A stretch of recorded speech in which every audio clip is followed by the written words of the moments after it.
What if Nikon's next move isn't another full-frame body, but the exact APS-C monster action shooters have been begging for since the legend known as the D500 was put to rest? Welcome back to Tech VANTA, and today we are breaking down the rumors surrounding the alleged Nikon Z90, a potential mini Z9 that could fundamentally disrupt the entire camera ecosystem. The rumor mill is hitting a fever pitch across Nikon, Canon, and Sony forums. If these supply chain leaks hold up, Sony and Canon have a massive problem on their hands. The centerpiece of this alleged Z90 is a brand new 45-megapixel stacked APS-C sensor. We'll be honest, believing in a true stacked crop sensor at a sub-$200 price point takes a leap of faith until it's physically in hand. Right now, entry-level DX bodies like the Z50 Mark II rock a standard 20.9-megapixel chip. Jumping to a 45-megapixel stacked layout changes everything. A 45-megapixel DX sensor gives you the exact pixel density you need to punch in on distant birds in flight, aviation shows, or trackside field sports without hauling a heavy $5,000 prime lens. Pixel density is huge, but the stacked architecture is the real story here. Fast data readout means rolling shutter virtually disappears. Skewed golf clubs, bent baseball bats, and jelly effect helicopter blades become ancient history. Plus, blazing fast readout speeds combined with real-time AF tracking calculations completely bypass thermal throttling. D500 shooters love that DSLR because it offered battle tank build quality and a high-speed crop factor without forcing them into a massive full-frame workflow. The Z90 is being mapped out as its spiritual mirrorless successor.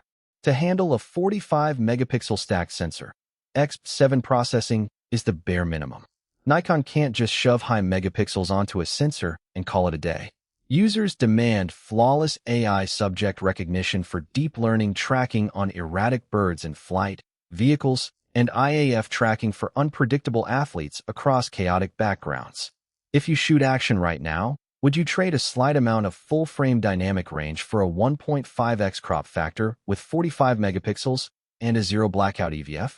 Drop your thoughts in the comments below, because we read every single one. Burst numbers mean nothing if your buffer chokes after 2 seconds of raw capture. Current cameras hit high electronic numbers in controlled modes, but a stacked chip matched with CF Express Type B support changes the equation completely. Real-time dual-stream technology guarantees a continuous feed to the EVF, while data dumps directly to the card.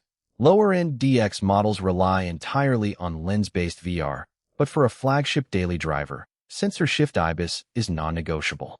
It unlocks steady handheld macro photography, low-light street work, and smooth handheld video. Modern hybrid creators require serious video specs, and the Z90 isn't skipping a beat. Leveraging tech from Nikon's acquisition of Red Digital Cinema, we are looking at full 4K 60p readout, continuous high-resolution sampling without heavy line skipping, internal log and RAW, and advanced monitoring tools built right into the UI.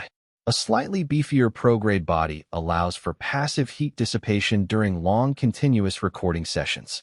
Leaker networks initially pointed toward a late summer announcement, but supply chains move fast and roadmaps shift until an official development notice drops directly from Nikon.